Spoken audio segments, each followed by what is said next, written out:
Good afternoon, everyone, and welcome. I'm Andrew Martin, Dean of the College of Literature, Science, and the Arts.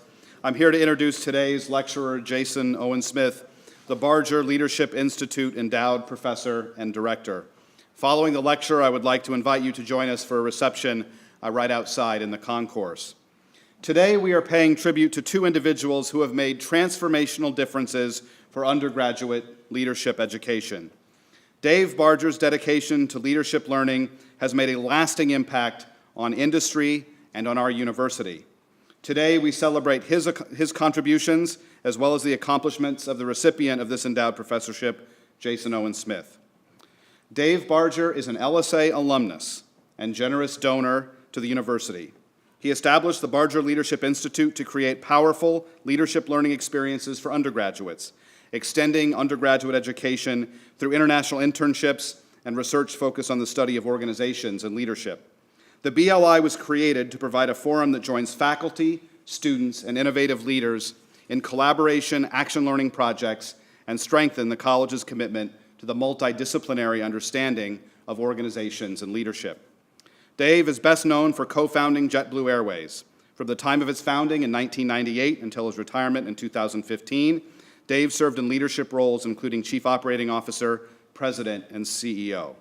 In recognition of more than 30 years in the industry, Barger was awarded the 2016 L. Welch Pogue Lifetime Achievement Award by the International Aviation Club.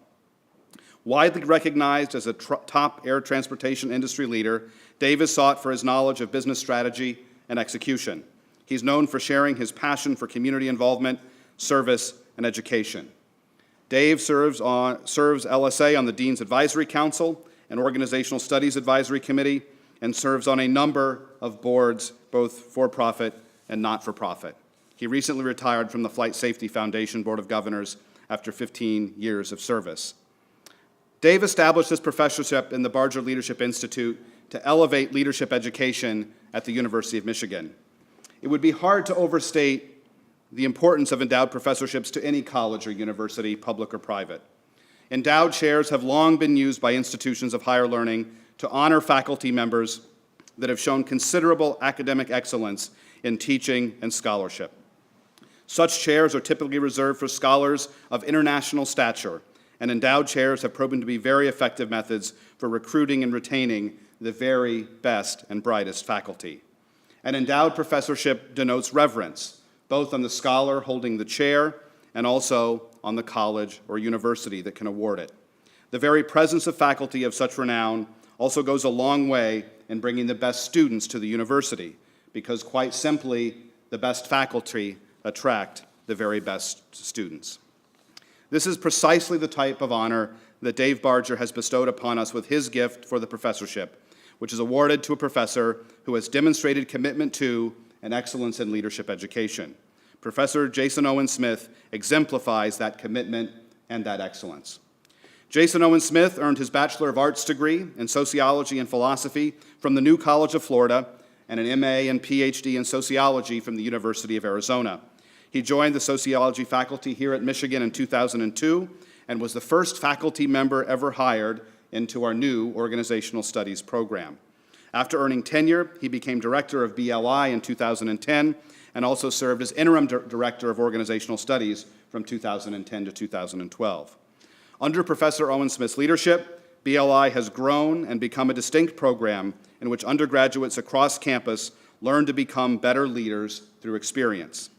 In 2015, Professor Owen-Smith founded the Institute for Research on Innovation and Science with initial support from the Alfred P. Sloan and Ewing Marion Kauffman Foundations. IRIS is a national consortium of universities who share data to enable analysis and reporting that will help us better understand, explain, and improve the public value of the university research mission. I can't imagine any other project more timely than that. Through his leadership of both BLI and IRIS, Professor Owen-Smith is leading the kind of experiments in undergraduate education and academic research that are developing creative and innovative answers in higher education. Findings from Jason's research have far-reaching impacts, from the life sciences to technology to management and, of course, sociology. The excellence and breadth of his work are reflected in his body of work, which includes numerous journal articles, book chapters, essays, and a book forthcoming on Stanford University Press, tentatively titled Beautiful Accidents: How Research Universities Promote Our General Welfare. In his new book, Professor Owen-Smith examines the distinctive role that research universities, and particularly their scientific and scholarly research, play in ensuring the health, wealth, and well-being of the United States and the world. He discusses how these institutions create and sustain a system that is uniquely suited to create new opportunities and to address unexpected problems. He also addresses how to sustain these institutions and shepherd public support. We will hear more about this in his talk. Please join me in congratulating and welcoming Professor Jason Owen-Smith.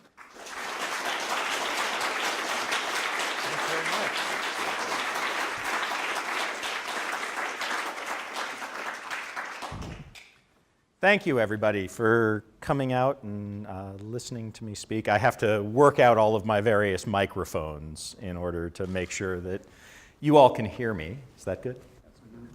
Awesome. So, again, thank you. Thank you to Dave and everyone else. I'm going to give a talk today that is a couple of things. It is first and foremost an effort to explain to you and hopefully start a conversation how someone like me sees an institution like ours. I'm going to do a few things. See if I can make my clicker work. No, I cannot. So I'm going to come to the podium. I'm going to start with a little bit of background, walk you through a case study that I hope will be interesting, a thought experiment, and then, as Andrew suggested, I'm going to talk a lot about two initiatives that I've been privileged to work on here at Michigan, the Barger Institute and IRIS. And I should say I'm going to talk about those things as if they're me for the sake of convenience, because it's hard to use the plural. But there are many, many people in the room. The IRIS staff are here, for instance. The BLI staff are here, supporters and students. So this is really a collective activity.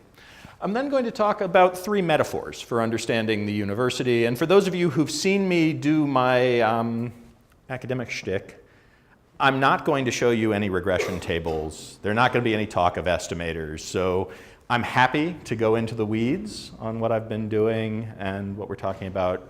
But for this audience, I want to sort of share the content. So, oh, and I forgot my clicker again. Ooh. What's the first piece of background? The title of my talk is Creative Capabilities at Scale. And I think that's the core piece of what universities are and do. But it raises the primary question, the first question, which is, what is creativity?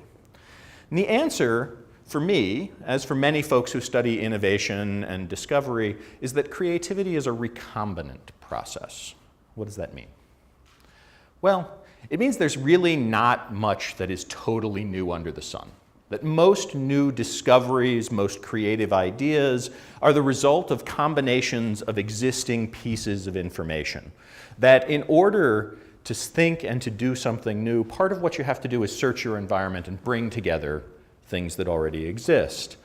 And because this is fun, you can think about how that might look. So imagine you were someone like me, about to give a big talk, and you were sitting at home watching your hamsters. I don't really have hamsters, but it's important. And thinking about what to wear. You know, I need something jaunty, something that sends the right professorial signal. And then, boom, voila. Boom. US patent number 5,901,666, pet display clothing. Right? It's a habit trail and a Hawaiian shirt. What more could you want? I mean, this is a goofy example, I'll grant you, and I'm pretty sure this patent has never been licensed or made it into any kind of thing, but it points to the general idea that when we're thinking about creativity and when we're thinking about innovation, what we're thinking about is a moment of insight that is often about bringing together unexpected combinations of things.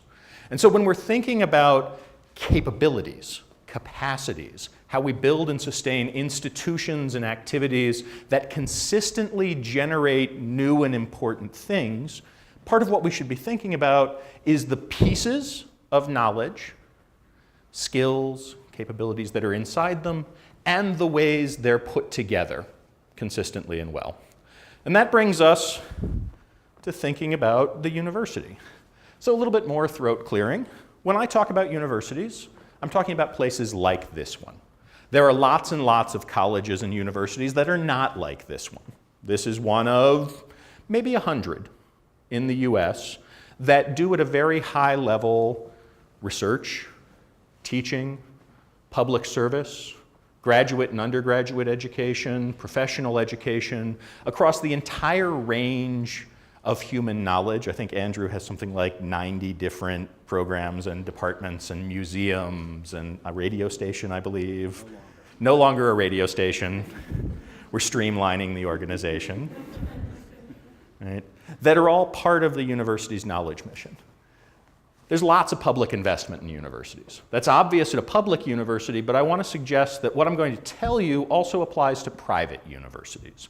And that public investment comes in lots of ways. It comes in research funding, grants, contracts, investments from the federal government. It also comes in the form of nonprofit status, in the form of loans, student loans for students, in the form of state appropriations. One of the things those public funds and that status allows universities to do is to be stable and near permanent parts of our society. So there are two things I know about the University of Michigan. There are more than that, but there are two that I will say.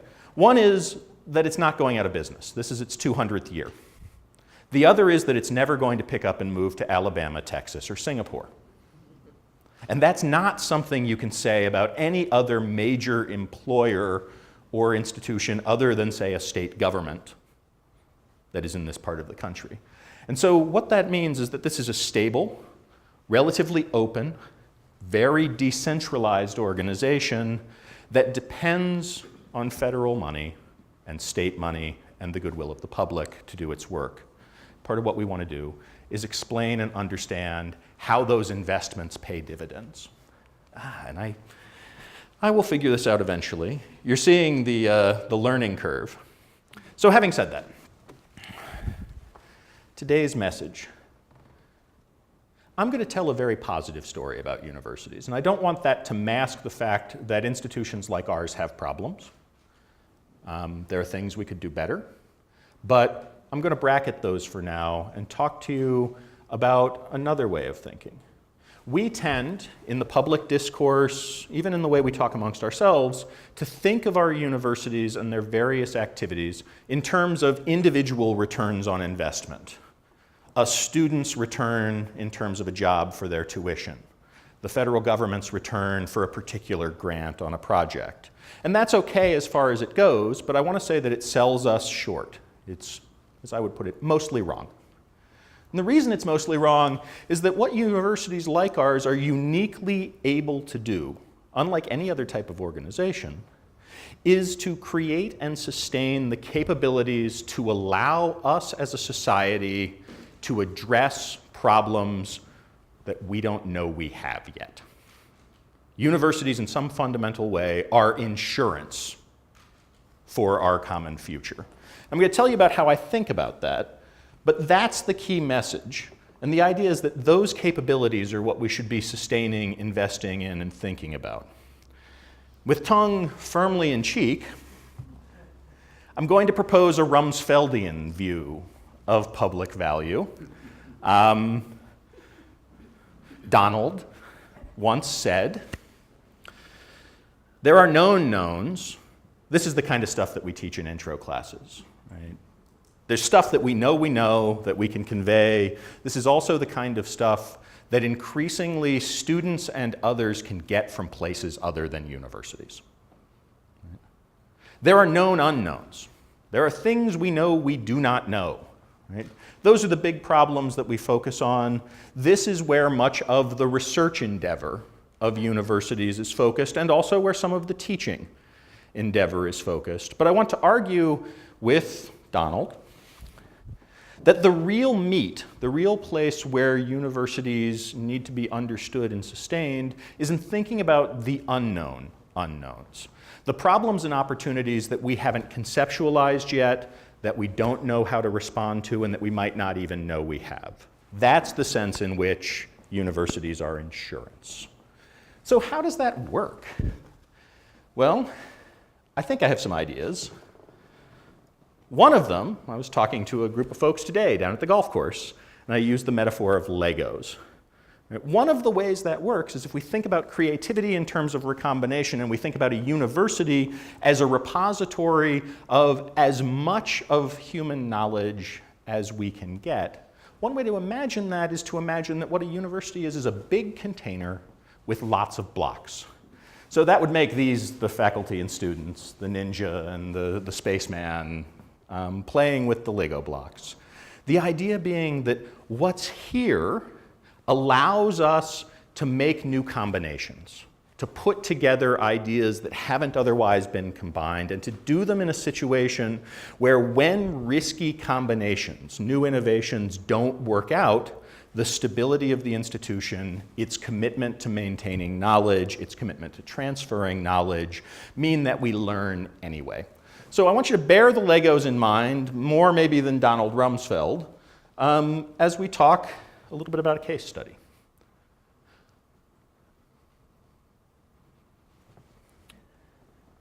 When I'm talking about iris out in the world, some of the iris folks will have seen this slide way too many times, and some of them have used it themselves. When we talk about the research function, in our society, US universities spent $215 for every man, woman, and child in the country on research. Now, that's not a lot relative to healthcare or servicing the national debt or any one of a number of things, but it's a substantial amount. And I'm willing to bet that if you stood in the center of our campus on the diag and you drove 10 miles in any direction, plunked yourself down in a coffee shop, and asked the person next to you, hey, do you think $215 of your tax money is a good investment? The answer would not make you happy. Maybe it would, but there's a lot of skepticism.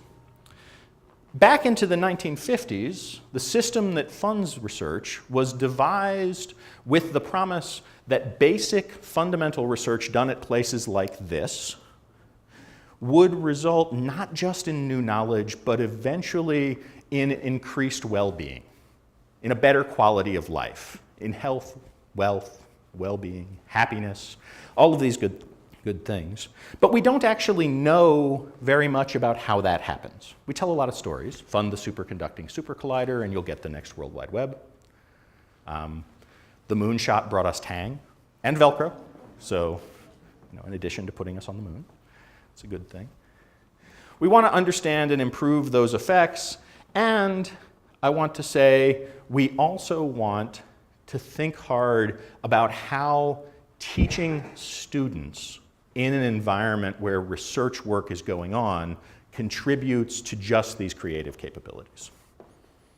So how do we understand and improve these effects? Well, I talked about skepticism. Here's one answer. This is a letter from then Senator Tom Coburn to the man who was then director of the National Science Foundation, Subra Suresh, around the end of era funding after the great financial crash. And it says, even with a smaller budget, we can increase our investments in transformative science and basic research by simply setting priorities and better managing the resources available. While the scientific mind seeks to understand all aspects of the world around us, some research topics are simply more likely to contribute to truly meaningful discoveries or knowledge. That may be true. I don't think so. I'm going to tell you a little bit about why, and I'm going to do it using an example. So, here is one of the prima facie examples for that view of the university research endeavor. In 1994, the National Science Foundation made a $4.5 million grant to Stanford University for something called the Digital Libraries Initiative. That sounds pretty cool. There was a couple of computer science professors. One of the things that grant did was employ these guys. Everybody know who these guys are? Right? In point of fact, the grant employed Larry Page, and Sergey Brin was working on the grant as a graduate research fellow from the NSF. In 1998, Page invented a thing called PageRank, which is the underlying search algorithm that allows Google to bring us all as many cat pictures as we like while listening to a lecture from a professor in a very nice room. The Google patent was owned by Stanford University, and it cited this grant in 1999. The company was official. In 2004, it went public.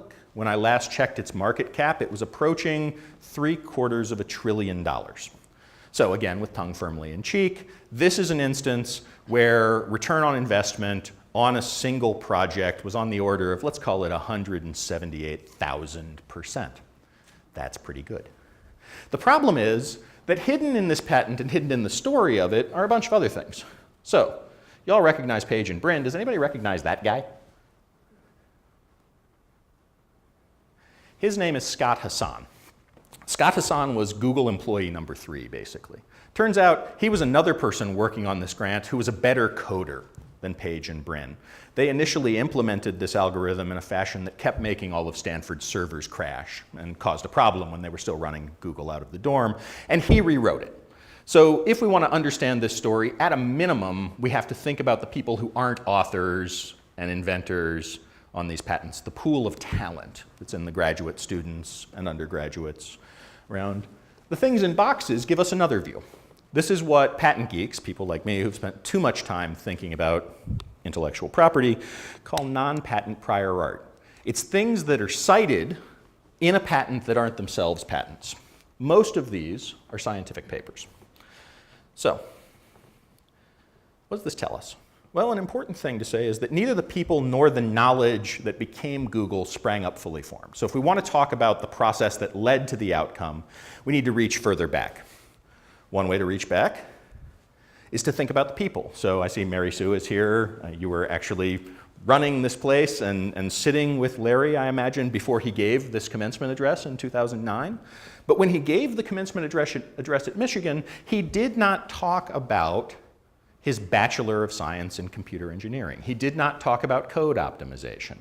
What he talked about was the importance of the University of Michigan in his life and his family's life, and the opportunity the University of Michigan allowed him not just to learn the technical skills, but to pursue projects and activities that taught him how to be a better leader. In this case, it was something called Leadership, which is still going on our campus. But the key idea here is that it was not the known knowns that he learned here. It was methods for dealing with the unknown that passed it on. It's also the case that the knowledge didn't spring out de novo. So between 1970 and 1994, we think, the numbers aren't real strong, that the National Science Foundation made about $52 billion of grants. Right? Even the National Science Foundation doesn't know how many grants there were, which is something that one might want to work on. But those $52 billion in grants included these 5. So, does anybody have a sense of what these 5 things might have in common?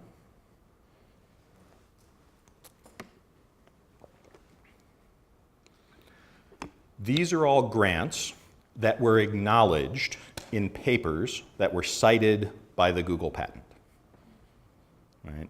So when you go to the patent office, you can download the original patent application and see the handwritten additions to it. The citations that were made in there are to a set of scientific papers that included grants from NSF over about a 30-year period to at least 5 different universities in fields wildly diverse and separated from computer science and Larry Page.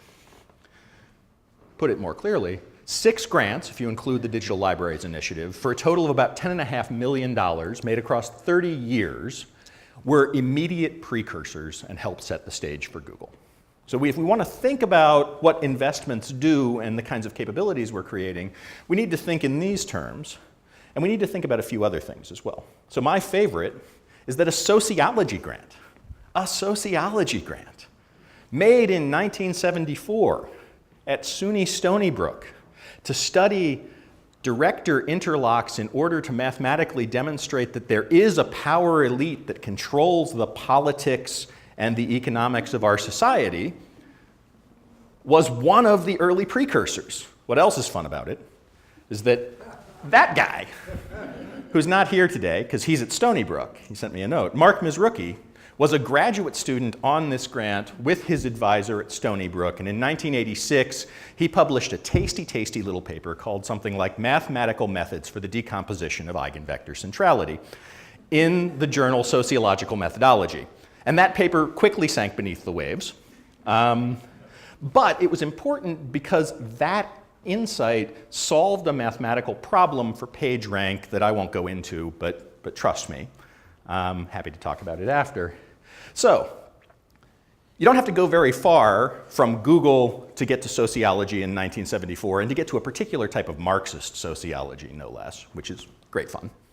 And you don't have to go very far before you get back to the University of Michigan again. Another thing I like about this. The Stanford DLI proposal itself didn't mention the World Wide Web. So one of the things to remember about this is that this was funded in 1994, which means it was probably written in 1993 or maybe even 1992, depending on how the review process went. The Mosaic browser was introduced in 1993, which means when this grant was written, the World Wide Web was not a thing. Right?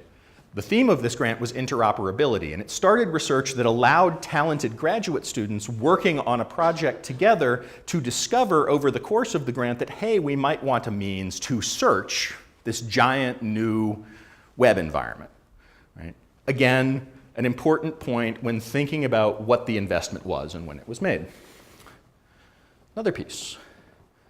Incumbent search firms passed on licensing this patent. So let me say that again. Stanford offered this patent to Excite and Lycos and Yahoo, initially for $1 million, which makes me feel like Wayne's World, $1 million. And when no one took it, they cut the price down to $750,000. And no one purchased the rights to the patent. As a result, Page and Brin left and started Google with a bunch of investment from Silicon Valley venture capitalists, and proceeded to destroy the business model of Lycos, Excite. Yahoo was still around, but they had to license from Google the right to use their search engine. Right? What this means is that, for lack of a better term, there's no way that the potential value realized in Google's patent could have been known at the time when important investments were made. And that's very important for us. This would have counted as an unknown unknown in lots of places. So the question becomes, if we want to support more Google-like successes, what do we do? Follow-on question might be, does it matter that we probably know about as much about what we'll need in 30 years as a sociology program officer in 1974 knew about the World Wide Web? And secondarily, given that, how do we teach our students, graduate students, undergraduates, everybody, to be able to navigate and work and get things done and have these interesting insights in a world where we don't know what we need? This is the fundamental question that's been bugging, bedeviling, otherwise bothering me for quite a while now. And it's important in part because Google's an easy problem relative to a lot of the ones we know we face, let alone the ones we don't know we have yet. And that's where the university comes in, and where it's important to start making the transition from thinking about universities as machines for individual returns to thinking about them as social capabilities encoded in organizations, institutions, and networks. That's what'll let us get to the unknown unknowns. And it does it, sometimes I'm asked to give a talk where there's just one slide, and if I could only use one slide, it's this one. You know, two professors at a board. Step 2 is a little unclear. I want to suggest that we need to know much more about step 2 in a situation where our institution and institutions like it are under pressure to explain ourselves on every dimension. And almost all of the explanations come down to the question of what do our students get and what is all this research stuff anyway. So that's what we're trying to do. I'll skip that. Well, I can't. I love this joke. It's like, as one of my friends said, The state of our knowledge right now is essentially like saying Hewlett-Packard and Apple were founded in garages. What we should do is really build some more garages. Right? That's obviously not true, but we don't know much more than that. And so the initiatives that I want to talk about in a second are efforts to figure it out. But before I get there, I want to go back to this question about what universities are and propose a thought experiment. So at the risk of moving away from Michigan and to Badgers, from Wolverines to Badgers, it's a relatively close jump. It's not like they're Buckeyes. In 1901, the president of the University of Wisconsin, which was one of the first and largest and most successful land-grant institutions in the country, coined what was called the Wisconsin Idea, a mission statement that was enshrined in the state of Wisconsin's Constitution in, I think, 1973 as the mission for the University of Wisconsin system. And this is it. The mission of the University of Wisconsin system is to develop human resources, to discover and disseminate knowledge, to extend knowledge and its application beyond the boundaries of its campuses, and to serve and stimulate society by developing in students heightened intellectual, cultural, and human sensitivities, scientific, professional, and technical expertise, and a sense of purpose. Inherent in this broad mission are methods of instruction, research, extended training, and public service designed to educate people and improve the human condition. Basic to every purpose of the system is the search for truth. So around here, that's like, oh, this is God and apple pie.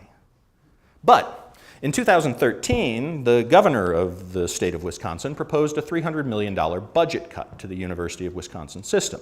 And when he proposed that budget cut, he also proposed a constitutional revision to the system's mission. Right?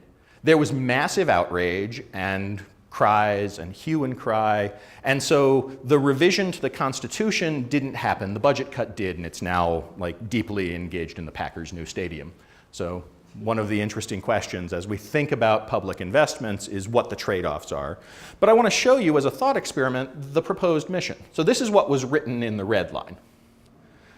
The mission of the University of Wisconsin system is to develop human resources to meet the state's workforce needs, to discover and disseminate knowledge, and to develop in students heightened intellectual, cultural, and human sensitivities, scientific, professional, and technological expertise, and a sense of purpose. Now, this has the benefit of being shorter. It's about 42 words shorter. It has the benefit of being clearer in the sense that with this, you can ask, is the university working? And the answer is, yes, it is, if students get jobs in the state and state employers get students in the jobs they need. But I want to ask what you all think is lost in this revision. So somebody just yell out. Are there things that are missing in that second revision? Truth. We like truth. What else?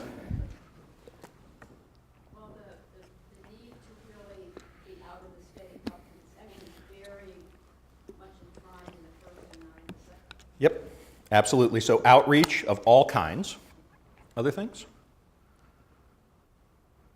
Graduate education is gone here. That's extended learning. Right. Much is missing. So let's think about it. The collective benefits become individual.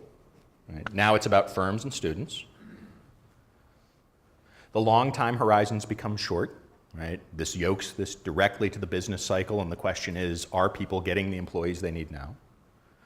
A national and global focus narrows to the state, and as Mary Sue noted, the state focus is much more narrow than what you might expect from a land grant.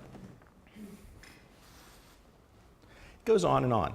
The diversity of teaching and research in principle decline because not everything meets the state workforce needs. Right? I'm not sure sociology would count here, despite Mark Mizrachi's 1986 paper in sociological methods. Right? The campus boundaries become tighter. Research, education, and application or service are decoupled. Right? It's no longer research and education together.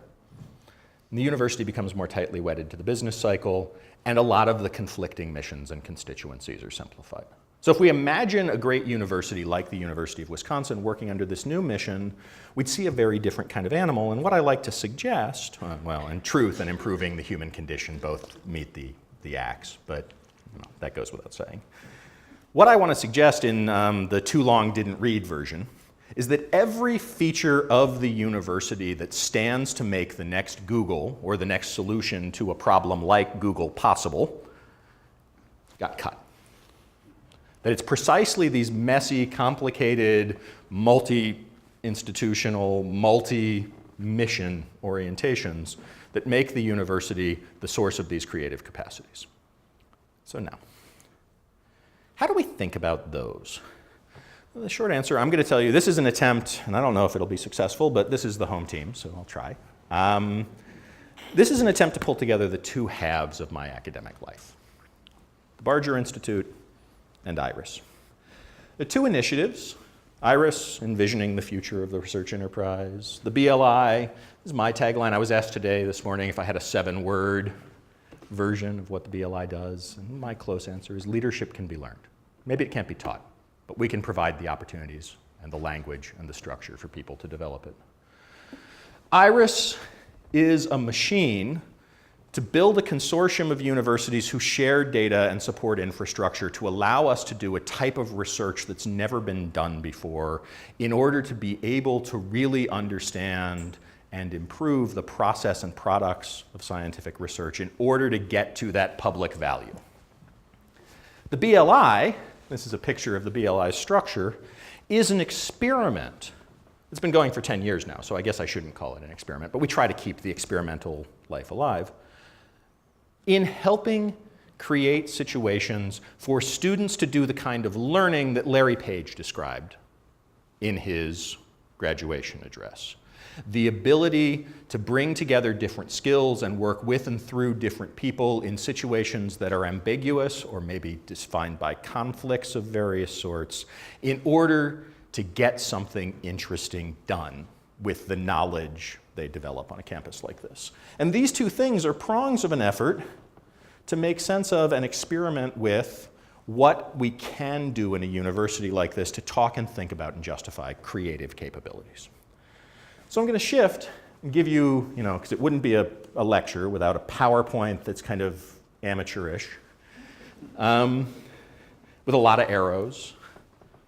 But the idea is that investments of various sorts, public, private, individual, flow into universities, and we tend to get into a habit of talking about what we spend. Right? Jack Hu, our VPR, stands up every year in front of the regents and says the University of Michigan spent $1.4 billion on research. And that's a great number. But I think if you told that to the person 10 miles away in a coffee shop, they'd say, that's a lot of money. My roads have potholes and tuition is too damn high. Right? Doesn't matter that neither the potholes nor the tuition have much to do with the research. We don't do a good job of explaining it. So what we need to do is to think about how those investments enable a certain sort of work on university campuses, what that work produces, and quite critically, how the things that are produced, the new knowledge, the skills, the trained people, flow out into various parts of society and what they do when they get there. To think about that, I'm going to introduce you to these 3 metaphors. So, first, universities are sources of ideas and trained people. Those investments in the work of universities train individuals and teach individuals new things, but they also create standing, stable capabilities, institutions and networks that allow for new creative activities to happen, and that allow for them to happen in a flexible way that makes us responsive to needs that we might not know we have yet. So an example. This is a picture of the collaboration network based on who's paid on the same grant in a given year at a large Midwestern university that shall remain nameless. Right? What we see here is a world in which there's a medical school and there's kind of a land bridge through public health to a social science institute and a bunch of other stuff that's going on. But what this really is a social map of the capabilities to pull together those Lego bricks that are instantiated in the knowledge that's being developed in these grants. So this little section I pulled down, there are 3 grants. One of them is a grant that's behavioral science. It's oriented toward understanding the health and other outcomes for homeless teenagers. The other is an HIV/AIDS vaccine group, and they're bridged by a couple of liver cancer and organ transplant clinicians from the medical school. So this is explicable, right? If you're a homeless teenager, chances are good that you're going to end up with hepatitis C. And if you're working on HIV and it becomes full-blown AIDS, both of those cases, the liver goes. And so having consultants on these 2 grants that are liver transplant specialists is a really important thing, and it points to the ability of this a university in the upper Midwest, that shall remain nameless, of this university to combine social science knowledge and application and bench science knowledge and application through the mechanism of shared connections to clinical scientists. Right? And so what you can do when you think about these networks at scale and you map them and you start to think about the content of them and how they're combined is really get a sense of the research DNA, if you will, of a university like ours.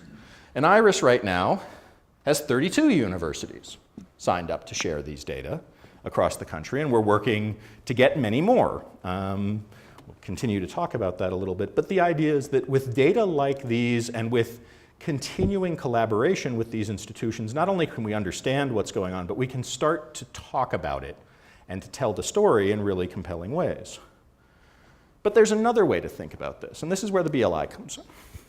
The BLI is also a source in this sense.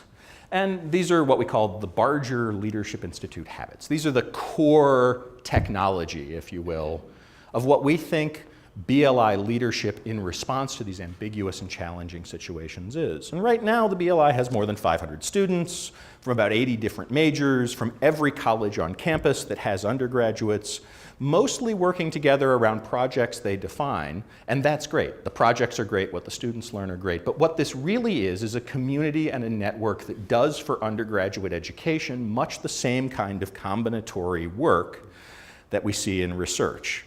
The idea is to bring together students interested in working on problems in order to develop and sustain creative capability that is built into networks. This is an example of what that looks like in our leadership labs. And you can ask what kinds of networks. This is where the research comes in, and I won't show you models, and this is still being developed, but one, the networks need to be diverse. There's a lot of work, I don't know if Scott Page is here or not, but Scott has done a lot of work, for instance, that suggests the importance of cognitively diverse teams to both define and solve important problems. They need to be balanced, which means there need to be pockets of cohesion where hard work can get done and there's a lot of trust, but there need to be positions where individuals or groups span different types of knowledge and can make those insightful creative recombinations. And they need to be complex, in the sense that, like the university and its store of Lego bricks, knowledge and skills, they have to combine lots and lots of different things, some knowledge that is known to be important now, and some that we don't have a use for, or that might even have at the moment been considered failed. So, that's sources. Universities are also anchors. I'm not going to spend a ton of time on this, but the idea behind an anchor is that stability idea, that universities like Michigan aren't going to move to Alabama. Right? What they do is increase the resilience of markets and industries and communities that they sit on, like an anchor holds a boat in place during a storm.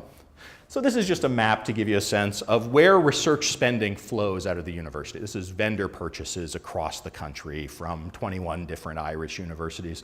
And the point is that the stimulus effects, the effects of just being present and doing work at a high level in lots of fields, actually results in lots and lots of economic activity that we don't talk about enough. I like this because it allows me to show a picture of a shopping mall. The other way to think about anchors is in a marketing sense. So marketing people call the big stores at the ends of malls the anchor tenants. Right? The anchor tenant defines the characteristics of a mall because it generates the foot traffic. Right? So you don't go to a mall for the shop that has the spangly iPhone cases. You go to a mall for Sears. I don't think Sears exists anymore. I don't go to malls much. Or for Saks. The idea is that these big anchor tenants define the kinds of interests and people that are attracted to an area, and by doing that, they create the possibilities for business of various sorts, not just for profit, in the region by bringing the people. Think about how much Michigan and Ann Arbor, Southeast Michigan, are defined by the influx of students every year and by the kinds of research work we do. I'll skip that. Anchor tenants are important because they have to act in a certain way, and this goes back to the mission of the university. Right? Anchor tenants work well when they're interested, when they try to do work that makes their missions better, but when they have little vested interest in controlling the things around them that depend on them. They also work really well when they allow people to enter them and move through. Imagine a mall where you walked into an anchor tenant and there was no door to the main mall. One of the features of universities is that we turn over the vast majority of the people who work and do our business every 5 or 6 years. The door is open and people move all over with it, and that's an important thing to think about. These are also hubs. We like the term hub around here. But universities serve as hubs in the same way that something like Chicago O'Hare Airport serves as. Right? So the university is metaphorically about one hop from every part of society. Right? This morning I was down in the golf course having conversations with a lot of alumni and others who were supporters of the BLI from all over. Last week I was sitting in a BLI leadership seminar with a Marine 3-star general. Right? The week before that it might have been a judge. Colin Powell is here a little while ago. Politicians, others move through.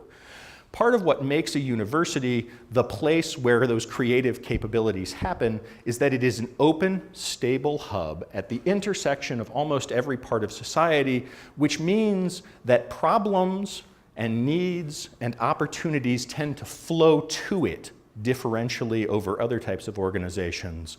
And when they get here, there are these networks. The knowledge networks of research, the networks of students interested in solving problems that allow us to identify and respond to them.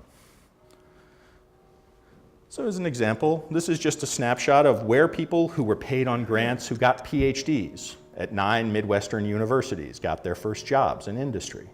It's a who's who of major knowledge-intensive industries. Right? There are not many other institutions that produce people who go on to do work in a huge range of places, and this is a very limited slice.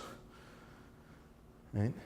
They're also all over the country. So over the last 15 years or so, about 40,000 people were employed on grants at Michigan and left. They got jobs all over the country. Right?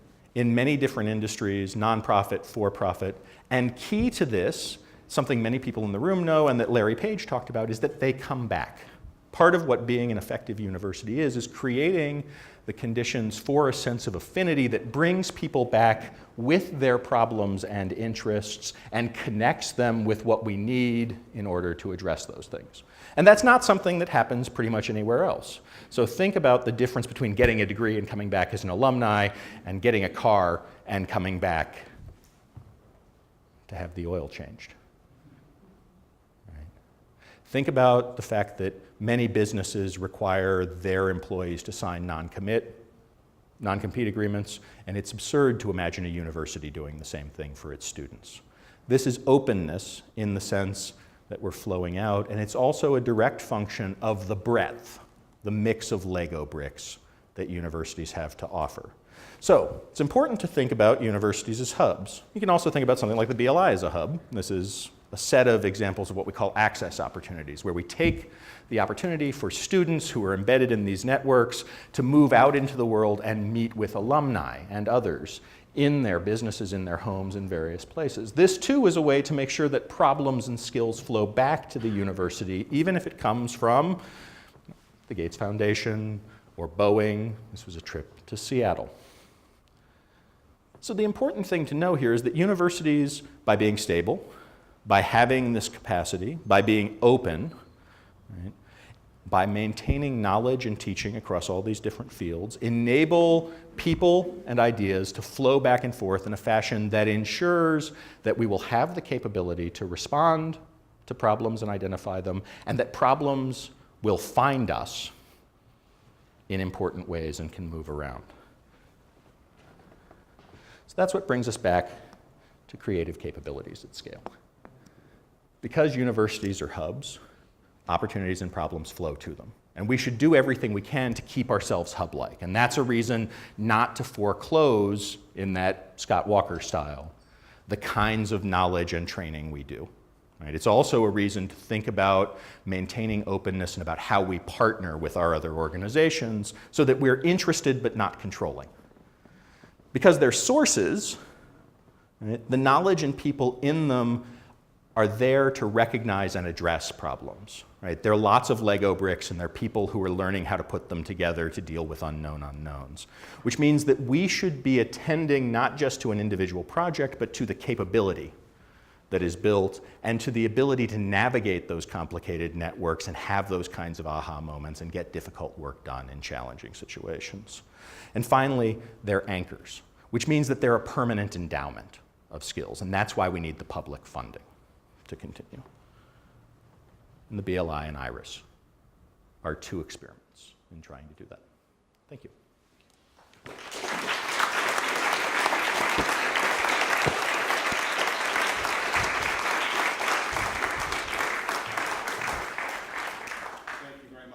For that great talk. We have about 15 minutes before we're going to break for the reception for questions, and I trust that you're happy to moderate. I am happy to moderate. Please ask me questions. Yes? I enjoyed your talk, but the footprint you presented for the University of Michigan is too narrow. Mm-hmm. It's actually much more global. You only presented the United States. Yep, that is absolutely true, and that is simply a function of a major data limitation at IRIS right now, which is that we partner with the US Census Bureau to get this data, and they can tell us nothing about the global reach. But in other variants of this talk, I'll throw up, for instance, if you go look for University of Michigan alumni associations, there are some absolutely marvelous logos. I particularly love the Thai University of Michigan Alumni Association logo. So that's another important point. And you might think about something like the International Institute here and the kinds of knowledge about the international world that are essential to many of the bigger than Google problems that I highlighted. Yes? So your Google example reminded me of an argument that I heard a lot before, and then we took a different turn than we usually take, but I want to encourage you to walk further down. People often respond to these critiques or this idea that we should target grants more with the idea of serendipity. Mm-hmm. You can't predict what things are going to go, and the sort of traditional conclusion is, and so we need lots more grants like the Digital Libraries Initiative, Mm-hmm. right? That peer review, this targeted funding, find the project, but don't have politicians meddle. Mm-hmm. And I wonder if that's your conclusion, or if what you think is that maybe we don't need to be funding specific projects at all, and should have broader public investment in these networks. So are you going down the path of funding serendipitous individual projects is the right way to go, or is there another way to invest in these broader networks you're talking about? Well, I think there are some really interesting possibilities for making broader investments at scale. I don't know how realistic they are, so Mary Sue chaired a AAAS program called the Lincoln Project. And one of the interesting things they suggested was to revive an old idea from the 1940s of a public endowment for universities, right, that would, at a scale like the National Science Foundation, spread endowed chairs and funding for graduate students across many universities across the country as a way to invest in exactly this kind of network infrastructure. I don't think we're ever going to get to, and I don't know that we want to get completely away from the peer-reviewed, investigator-driven grants, because part of the story I didn't tell is that these networks end up looking different on different campuses. And so it's not any one university that can respond to unknown unknowns. It's the fact that 100 different universities put similar knowledge together in different ways that help to ensure that we'll be able to do this. One way to do that is to make sure there's a mechanism for investigator-initiated grants to bubble up. So I would make an argument for a much bigger sustained investment aimed at the infrastructure, the institution, the networks, the people. I don't know if that's an investment that could be won, a battle that could be won, but I think there's potentially a coalition for it. I don't think it replaces the National Science Foundation, but it does add an interesting substrate, and it might speak to things like some of the indirect cost battles that are going on right now. Yes? It's a similar question to follow up to that. Your map of collaboration at the university in some ways reminded me of like It looks very organic.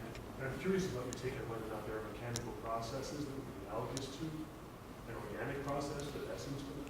And if that's one of the ways you think about the VLI, as a kind of, for lack of a better term, a forcing of that process through mechanical terms. I wouldn't say through mechanical terms. So the language I use is that these kinds of networks, whether they're students or they're researchers, can't really be engineered. Right? So the nature of a university, for those of you who are administrators, is that it's really hard to tell someone like me to go collaborate with somebody else because it would be good for the institution. Right? But what they can be, I think, is cultivated.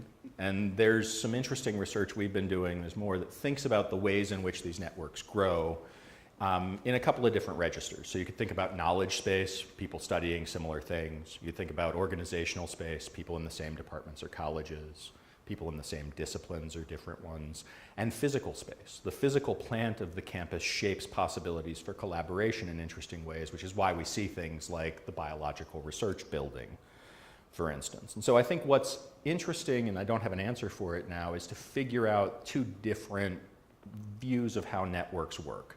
One, how a structure like this positions some people to be better able to make risky combinations. And two, how they grow and sustain themselves. Because one of the other features of universities that's really impressive is that they are conservative, not in a left-right sense, but in the sense that they reproduce themselves with a great deal of fidelity over time. At the same time, they are the source of an amazing flow of new ideas and new projects and new people. And I think that combination, right, the strong container for this ferment of ideas and networks is what we have to understand. So I'd say what we need to think about is things like, how could you sponsor colloquia or working groups that span existing disciplines but focus on a single part of knowledge space? So there's enough combination to allow different combinations. I think that's the work that research administrators and others at the institution can really engage in. I don't think there's a simple mechanical process that we could implement, but it's very much the kind of language that I use when I think about what we're trying to do in the BLI, is to create an environment where lots of different people are in the same place, pulling together around visions they create without us telling them what to do, but instead giving them this space and structure to develop and bubble up the ideas. So, as you know, I'm a huge fan of IRIS and the ability to track the dollars and to know exactly what happened. But is there a fear, is there a worry that we'll start then trying to think we know more than we do about how to make the investments to get the outcome that we want? I mean, I think it's a double-edged sword, and I think a lot about it. While I'm totally enthusiastic about doing it, but how do you think about that? That's a really hard question. So a more pointed version I got asked that once is, oh great, Jason, you've just shown this, and now my university's going to tell me I have to buy X% of my reagents from in-state. Right? So I might be naive, but I think knowledge is good. I think we're better able to have a real conversation when we can say, we know this is happening and here's how, than when we're stuck with, maybe you should build more garages. There is a double-edged sword, and it depends on how we use this information, which is one of the reasons that I think this needs to be founded on really good research, and that first and foremost, something like IRIS is not an advocacy organization, it's a research organization. And that what we do is work with institutions and associations and say, to the best of our ability, we can tell you that this is an 8-ounce glass and it's got about 4 ounces of water in it. You get to decide whether it's half full or half empty. So there is a danger. I think the danger of not being able to do this outweighs the danger that if we do it well, someone will try to manage us with it. Marvin. So I think my question or concern is parallel in a way, because I think the Barger Leadership Institute has been very inclusive of all potential kinds of students and applications. And in IRIS, though, the tracking of money is singular, whereas not all intellectual inventions, things that mobilize new creativity are represented by money. How do you track those ideas that are also emerging, often from universities? Yep. It's the really hard problem. So the problem is, how do we get to real social impact in some sense? And how do we handle things that aren't grant funded, right? Much of the interpretive social sciences, the humanities, the arts, these have real impact on our society, but we can't articulate them in this framework, at least not with this data. So I think that in principle, these kinds of data that are very fine-grained and that track spending and associate them with people whose careers we can follow are the route to try to answer those kinds of questions. We can't do it now. The hard question is to ask, how do you go from an investment, not necessarily to a Google, but to cleaner water, lower infant mortality rates, right? A better, more humane, more just society? I don't have an answer. I know we're taking some steps to do things like try to understand how university faculty doing pro bono service work in places like federal advisory committees are carrying knowledge out of the university that's developed here and are potentially bringing problems back. And there you can see things like arts professors on NEH panels and, local economic development and national economic development, but we don't have an answer yet, and it's a huge problem. It's the thing, if I had an infinite amount of time, I'd go park myself at the Institute for Humanities for a couple of years and try to figure out how to do this kind of stuff. Instead, I will say, I hope there's a graduate student who will park themselves at the Institute for Humanities for a couple of years and try to figure out how to do this stuff. Yes? I guess I'm trying to articulate what I will call the yes, but that's Stanford question. Okay. That being, almost every university has some success stories that they like to tell about a practical application of some basic research project. But many of them probably cannot track that backwards in the way that you've done to grants in 5, 6 different universities in different fields. If you could help institutions, the communications people, have some kind of template to make this case, it might be a kind of force multiplier, and people might be less inclined to say, well, that was a miracle, that's Stanford. That's exactly the purpose, and that's sort of, I talked about the data at IRIS today, but it is really a consortium of universities. Next week, we're having what we call our data summit, which is about 60 representatives from, I think, 25 or so universities. Now Nancy's nodding at me, so I'll just make up those numbers and trust Nancy. Right, are coming together, and 2 of the panels are about how one uses data like this that's coming out of this to engage stakeholders on campus and to reach out beyond the campus to tell the story. So the key idea, I think, is that you're right, something like Google is a miracle. Right? It's not a miracle in the sense, although I do like the cat pictures, but it's an incredibly rare event. Right? And so if we want to be able to understand the social and economic and institutional conditions that routinely are capable of generating very real events, very rare events, we need to be able to see a wide range of them over time, which means we need all of these universities working with us, and to the extent that IRIS, working with groups like AAU and groups like the Big Ten Academic Alliance, can be clearinghouses for the best ways to talk and think about this, I think we'll be doing the force multiplier work, but the challenge, as always, is to balance, with Mary Sue's question, the research organization versus advocacy. And that's a hard thing to do, but it's in some sense, the metaphors that I described inform this idea of IRIS by making it to the anchor in the sense of interested but not trying to control, and a place where lots of connections come through. One more question. Tim. Jason, I love this image of universities as this open source. They have very porous boundaries, allowing people in and out, ideas in and out, and all of that. And also the hub-like network. One thing you didn't talk much about is the fact that universities as hubs are connected perhaps first to other universities, right? In this very international network. One thing I've seen in my work in science is the way a scientific project can become almost unbelievably quickly a global project. Yep. going right past all kinds of levels of approval and just doing it, right? So could you talk about the ways in which that might be especially relevant as we address the kinds of global problems that you listed? Yep. And that's, again, part of what you're seeing is Iris is 2 years old.